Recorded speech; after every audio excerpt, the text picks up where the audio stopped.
अस्सलामुअलैकुम नाज़रीन मोहतरम। नाज़रीन गिरामी, इस वक्त आपको बड़ी खबर यूक्रेन और ताइवान के हवाले से दे रहे हैं, क्योंकि चीनी फौज के ताइवान की नाकाबंदी और घिराव की वजह से यूक्रेनी हुकूमत और कानून साजों ने यूक्रेन में चीनी एम्बेसी के बाहर ताइवान के हक में शदीद एहतजाज किया है। लेकिन आज यूक्रेन के कर्ता धर्ताओं ने ताइवान से इत्तेहाद और यकजहती का ऐलान किया है और यूक्रेन के दारुल हुकूमत कीव में यूक्रेन की टूटी फूटी हुकूमत के अरकान और कानून दानों समेत आला सतही ओहदेदारों ने ताइवान फ्रेंडशिप ग्रुप का इनेकाद करने का ऐलान किया है, जिसमें रूसी हमले से पहले की यूक्रेनी पार्लियामेंट के 15 पार्लियामेंटेरियन भी शामिल हैं और यूक्रेन के आला कानून साज भी शामिल किए गए हैं। जबकि इसकी सरबराही यूक्रेन की उमूर खारजा के चेयरमैन ओलेक्जेंडर मेरेस्को कर रहे हैं, जिसका मकसद दुनिया से यूक्रेन और ताइवान के लिए हमदर्दियां बटोरना है।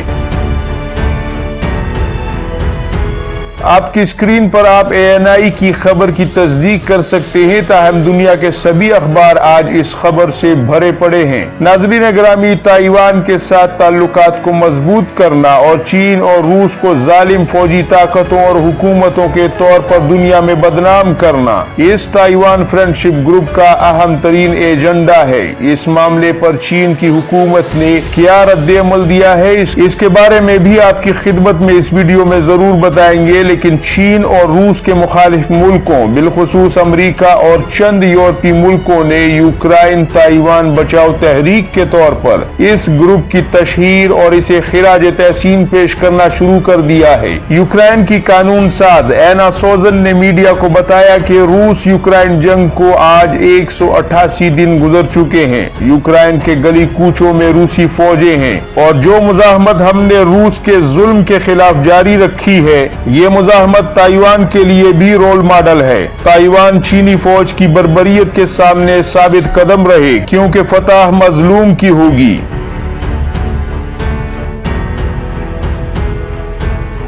जबकि नाज़रीन गिरामी, दूसरी तरफ यूक्रेन की फॉरेन अफेयर कमेटी के चेयरमैन मेरेस्को ने कहा है कि चीन हमारी खारजा पॉलिसी को डिक्टेट करना चाहता है। चीन और रूस चाहते हैं कि हमारी एम्बेसियां और हमारी खारजा उमूर के दफातर वही बयान जारी करें जो कि वो चाहते हैं। इसीलिए फॉरेन अफेयर चेयरमैन मेरेस्को ने मीडिया को बताया कि यूक्रेन पर रूसी हमले से पहले जब हमने यूक्रेन में चीनी एम्बेसडर फैंग जियालोंग से मिलने की दरख्वास्त की तो चीनी एम्बेसडर ने मिलने से साफ साफ इनकार कर दिया और ये मुलाकात नहीं हो सकी, क्योंकि चीनी एम्बेसडर जानता था कि हम रूस के यूक्रेन पर हमले के खिलाफ चीनी एम्बेसडर की हिमायत लेने आए हैं, तो उन्होंने मिलने से ही इनकार कर दिया। और इसी तरह यूक्रेनी कानूनदान एना सोजिन ने भी इल्जाम लगाया कि यूक्रेन पर रूसी हमले के लिए मैं भी वफ्द के हमरा चीनी एम्बेसडर से मिलने की दरख्वास्त करती रही, लेकिन उन्होंने हमें वक्त नहीं दिया, क्योंकि चीन किसी सूरत रूस की मुखालफत नहीं करना चाहता था। लिहाजा आज हमने भी ये कदम उठाया है और ताइवान फ्रेंडशिप ग्रुप का क़याम अमल में लाया है। और हम सिर्फ यूक्रेनी हुकूमती अरकान ही नहीं बल्कि दुनिया के दीगर अमन पसंद मुल्कों से भी इस ग्रुप की सपोर्ट हासिल करेंगे, ताकि ताइवान का हाल भी यूक्रेन जैसा ना हो और दुनिया चीन और रूस जैसी ताकतों को लगाम डाल सके।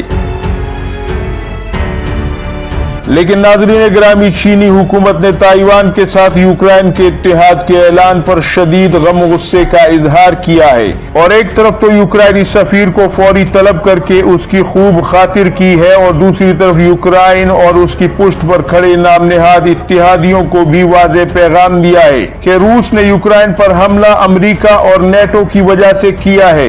ना अमरीका यूक्रेन को नेटो में शामिल करने का मसला खड़ा करता और ना ही रूस यूक्रेन पर हमला करता। यानी यूक्रेन की हिमायत करना गोया नेटो को मजबूत करने की हिमायत करना है, क्योंकि यूक्रेन अपनी जंग नहीं लड़ रहा बल्कि नेटो की जंग लड़ रहा है, जिसने यूक्रेन को कुर्बानी का बकरा बनाया है। और रही बात ताइवान की, तो ताइवान चीन का हिस्सा था, है और रहेगा। लिहाजा अब हम ताइवान को बजोरे बाजू हासिल करें या फिर ताइवान अपनी मर्जी से घुटने टेक दे, दोनों ही सूरतों में किसी को इसमें अमल दखल देने का हक नहीं और न ही ताइवान के लिए ज्यादा फिक्रमंद होने की किसी को जरूरत है। चीन को ऐसे ग्रुपों और इत्तेहादों से कोई फर्क नहीं पड़ता। चीन अपनी जुग्राफियाई और नजरियाती सरहदों की हिफाजत करने की ताकत और हैसियत रखता है, जिसका सबूत हम वक्तन फवक्तन देते रहते हैं।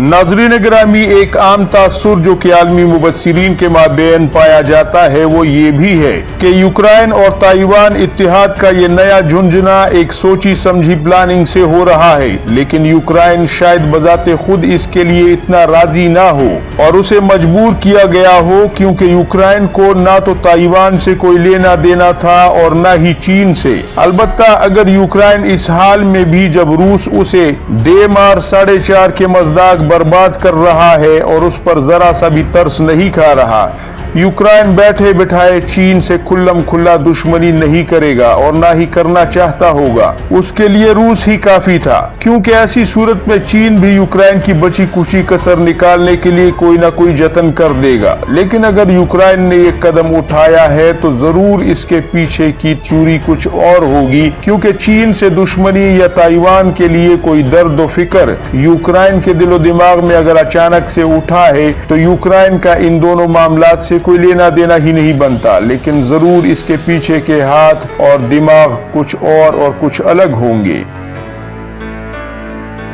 क्योंकि रूस ने जब चेचनिया पर हमला किया था तो यूरोप और अमेरिका के रद्द-ए-अमल में वो आंसू और फरियाद देखने को नहीं मिले थे। हालांकि चेचनिया एक निहायत ही छोटा सा मुल्क है, लेकिन जब वही रूस यूक्रेन पर चढ़ दौड़ा है तो हमदर्दी और आंसुओं का जैसे कोई सैलाब उमड़ आया हो। इसी तरह फलस्तीन और इसराइल के दरमियान आए दिन पिछले 70-75 साल से जो हो रहा है, उस पर यूरोप और अमेरिका का रद्द-ए-अमल भी किसी से ढका छुपा नहीं है। इसी तरह कश्मीर के मसले पर भी यूरोप और अमेरिका की दोगली पॉलिसी और रवैये को पूरी दुनिया देख रही है। उम्मीद है आपको ये रिपोर्ट पसंद आई होगी। जिन दोस्तों ने हमारे चैनल को सब्सक्राइब नहीं किया उनसे गुजारिश है कि हमारे चैनल को जरूर सब्सक्राइब करें, वीडियो को लाइक करें और बेल आइकॉन को भी जरूर दबाइए और अपनी कीमती राय को कमेंट सेक्शन में जरूर बताइए, जो कि आपके लिए है और हम इनका जवाब भी जरूर देते हैं। दुआओं में याद रखिएगा। अल्लाह हाफिज़। नासिर पाकिस्तान जिंदाबाद, उम्मत मुस्लिमा पाइंदाबाद।